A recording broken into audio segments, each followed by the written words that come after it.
Manny Pacquiao's entrance song. Sung by... You know what? You got me. Manny Pacquiao. Actually? Yeah. Hey, I heard that the actual Burger King came in with Mayweather. Oh yeah, I watched it all. Let's just enjoy this. If you're ever having a bad day, just listen to Manny Pacquiao sing his own entrance song.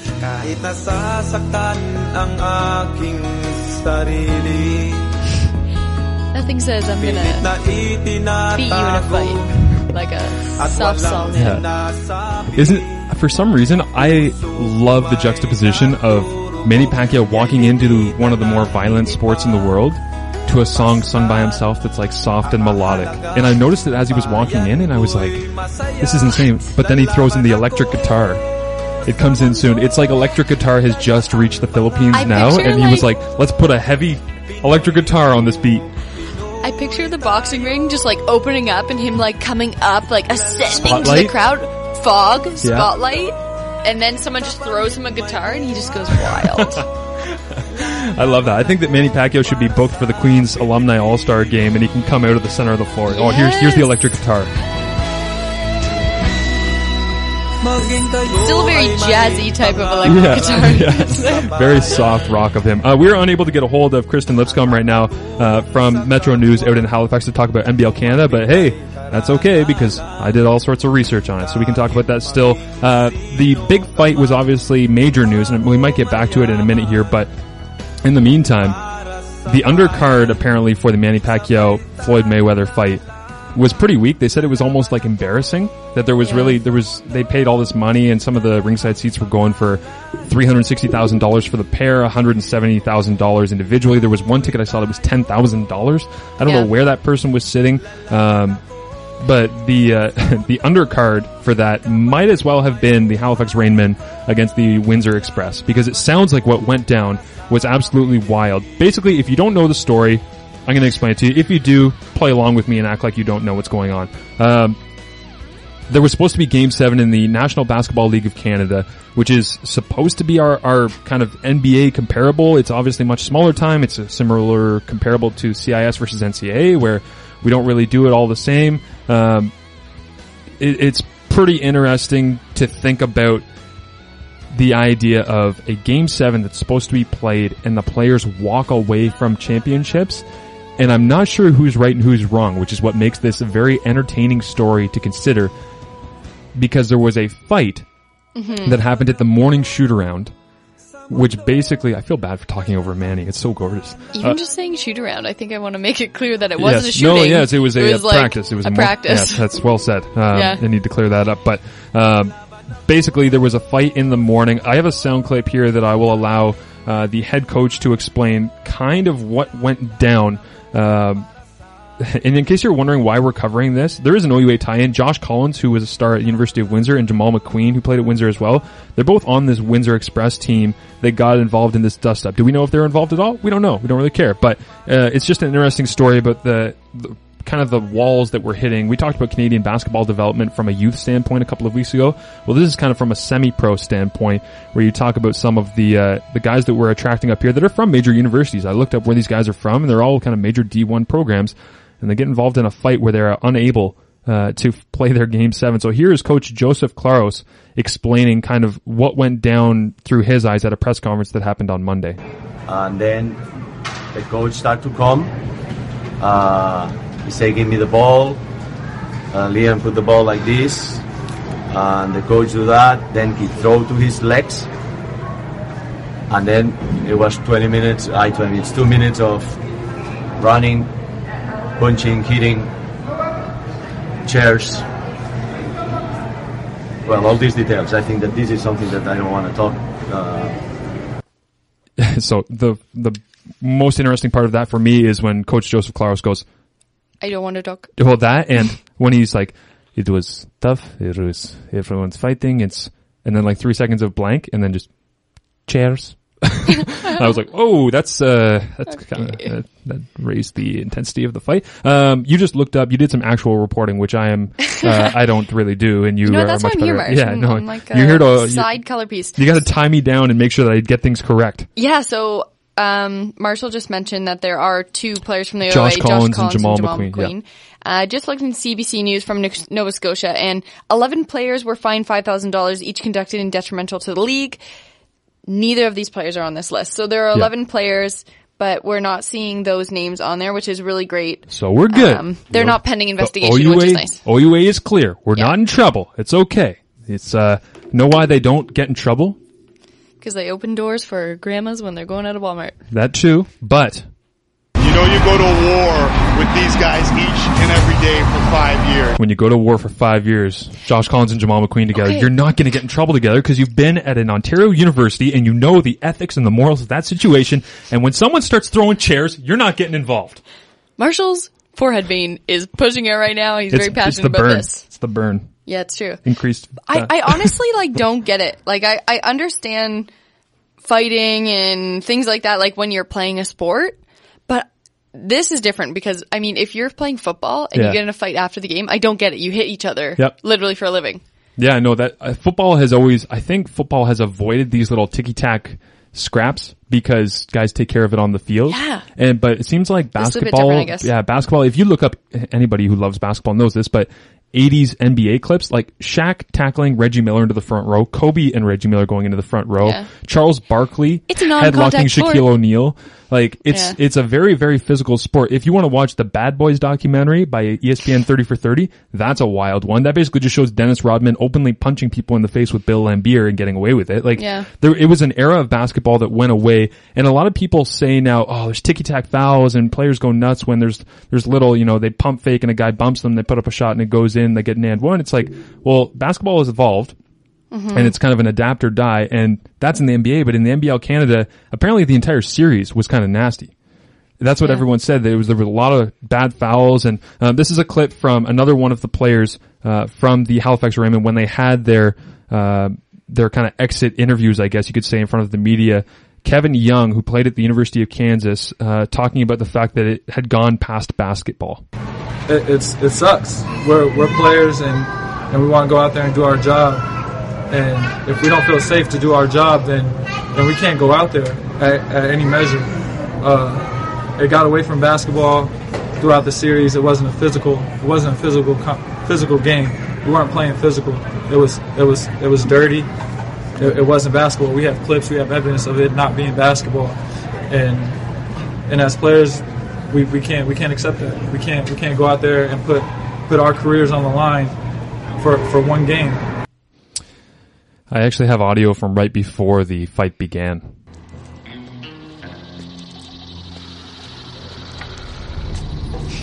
Now, before we do this, let's go over the ground rules. Rule number 1. No touching of the hair or face. Of course. Of course. And that's it! Now let's do this! Boy, that escalated quickly. That really got out of hand fast. It jumped up a little bit, didn't it? With all seriousness, the league is taking this very seriously. There was no one injured, no one hurt, and no one actually wanted to file a report, but under investigation. There's been a lot in the news lately with violence and with fighting, and things have been getting out of hand. Obviously, we all know about Baltimore and the one mom beating her son home. Get your son home. But you know what? I think that was deserved. Definitely deserved. But I think it's just maybe they're making an example and saying, you know what, we don't accept this. Yeah, and here's the thing though. So the league legislated that there was things inside the player contracts where they were going to be fined if they didn't show up to a game. Then the players fear for their safety. They don't go to the game. They drive the other direction. They were actually stopped by the owner of the London team on the highway where they stopped and talked for another hour, 2 hours, that kind of thing. And once they got back towards Toronto and they were booking their flights out, all the guys thought this is going to be postponed, not canceled. We're not going to lose this championship. It's just not safe for us to play here. That was the decision they made. That was the risk that they had when they ran away from the game. But again, who's in the right, who's in the wrong? If there was legitimate safety concerns that they were going to be attacked, and again, what the forward from Kansas there, what's his name? Kevin Young. He said, we're not going to risk our careers for one game. No. That's a little over the top. I don't think that's a realistic assessment of the situation, but there's no real right or wrong because at the time, apparently, Andre Livingston, who's the owner of the Halifax Raymond, was in the gym when the fight went down. And he said, this is okay. You guys make the decision. Let's get out of here. Mm-hmm. So they did. Once they got back to Halifax, according to a CBC report, their bags were packed. They'd been kicked out of their apartments. They had been booked on flights out of town, and they were told that they were not going to receive their paychecks because the owner needed to use that money from their paychecks to help pay off the $20,000 fine from the league. And the other psycho part of this to me is the players from Windsor all put up pictures on Instagram, Facebook, Twitter, all that stuff. I looked it up, all the different guys, of celebrating their championship ring, guys with their middle finger up with rings on it from the previous year's championship, stuff like that. You didn't win anything. It's a bit distasteful. Yeah, and you're celebrating a championship for a league that might not exist because of what just happened. Yeah. Like that, when I talked to Scott Hasty over the weekend about it, and he basically said, yeah, you guys can celebrate all you want, but you might be celebrating a league that doesn't exist in a year. Yeah. Because of what just happened. Because the amount of effort it takes to take any league that isn't the CHL, the OHL, junior football out in BC, there's certain leagues in Canada that have the ability to expand and grow on their own. Yeah. Basketball professionally in Canada, traditionally, based on the geography, is not one of those sports that it has grown easy. Slowly, and we're finally getting there. Exactly. And this is one of those 2 steps forward, 95 backwards. Definitely. Right? They lost so much legitimacy. The ownerships of all these teams are now demanding money because I believe it's a shared profit from the championship game. So because the ticket sales were refunded, that's where the $20,000 fine comes from in order to be dispersed across all the franchises to make money for paying their players, their off-season bonus kind of thing. But imagine if Warner Ladder was in there with their sponsorship. Goodness. Let's get a DeWalt in there, a Werner, and that'll be the fight of the century. There'll be a lot of money in there. Pacquiao Mayweather. My big thing is that was what I was going to ask Kristen. Losing support of fans, like the transfer from amateur sport to professional. This just discourages people from investing time. And I mean, sport is like a family thing. Yep. Bring your family, and if you don't know what's going to happen. They said that in the press conference. They said we are people that are looked up to in the Halifax community. And again, Halifax, talk about sports. The Halifax Moosehead and fill in the blank, right? There's not a whole lot, and I'm sure there's more than I know because I think about fish and chips, lobster, and really nice people. That's all I think about when I think about Halifax. I am not versed in Halifax athletics enough to credit myself for knowing that there's another team out there, but to have a professional franchise there in, Halifax is kind of a hotbed for basketball. There's good players that come out of there. The AUS plays good quality basketball, and to have them kind of fall into this embarrassing situation, very, very unfortunate. I wish that a Game 7 would have been played at a neutral spot. And you put it in front of, once you say, these are the claims that we've made, it's unacceptable, and it needs to be played in Toronto at Ryerson. That's why I kind of like the way that the CAS works it out, where it's just it's predetermined. Yep. We already know that men's volleyball national championships is going to be at McMaster next year. You know what I mean? It's... Yep. But then again, if it was at McMaster and McMaster was playing and there was some kind of major dispute and they said it's not safe or it's not right to play the game here, you would think that the sporting organization would have the foresight to be able to say, you know what, that's fair. We'll move it somewhere neutral. We'll play the game. It'll be safe for everyone and we'll get a champion.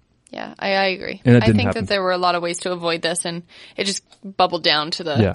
More Stella Costa from the London Free Press put out an article basically saying that the two teams should have just been put in their corners for a day or two, told to have a timeout, and then come together and play the game in the right place at the right time under the right rules.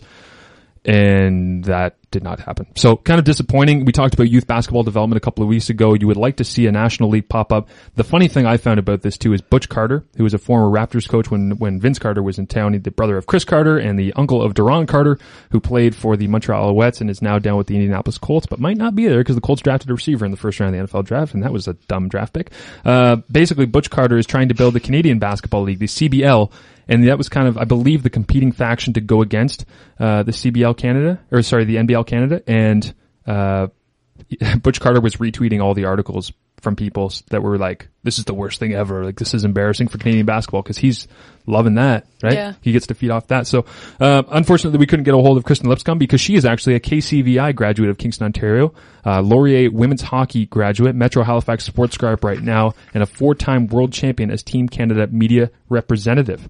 So would like to have her on. Maybe next time we have some Halifax news, we can have her on and talk about all things Hallie. Maybe, we should have had her on to talk about the hockey championships that were going on out there. The men's hockey CIS championships when Guelph went on their little run. we're going to keep her in mind for next year. Yeah. And she owes us one. Yep, definitely. Just kidding, Chris. Yeah, we'll send collectors to your front door. Chris. Yeah. No. Amanda Give just us a out tape. here making threats. All right, that's enough on the CBL. That was a monumental waste of time because the people that are involved are not doing their jobs correctly. But wanted to cover it because I think it's important, because I would love to see a Canadian basketball league where you have OUA players. You get Johnny B going up against the Scrubs in a London versus Brampton matchup on a Saturday afternoon. I would go to that. We're just bitter that they're older now, I would that we pay can't money. really watch Yeah. them. So we're Actually, just like, let's... I want to continue to watch these great players. And I had the conversation with Scott Hasty as well. If you took the top talent from around the OUA and the CIS, and year after year you took the top 6 guys and they stayed here and they played, how good would that league be? The quality of basketball would be amazing. Now, Scott countered that. That's what it's all about, though. As he always does. Yeah, with devil's advocate. The idea of, if the money is equal, do you think guys would stay here and play in a national league because they love Canada and they love being around home, or would they go to Europe for the experience? All money aside, I think it's a good idea to have the best with the best, because that's how you develop a program. Do you think if money was all things are equal, do you think guys would go to Europe, or they would stay here and play in Ontario? I think people go to Europe because they think that's what they have to do. Yeah, I can see that. Because honestly, I mean, Haley Milligan from McMaster Basketball, she just went to the Czech Republic. She was in Prague?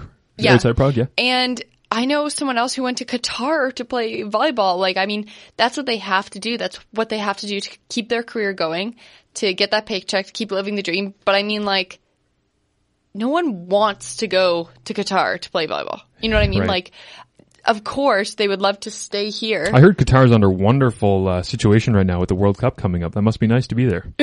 Said no one ever. Said no one ever, yeah. And I mean, like, I think it's just because of opportunity. Yeah. You say that, but no, I think Canadians are home buddies in a way. Yep. They like to travel, but Oh, I agree with you. it's always good to come back home.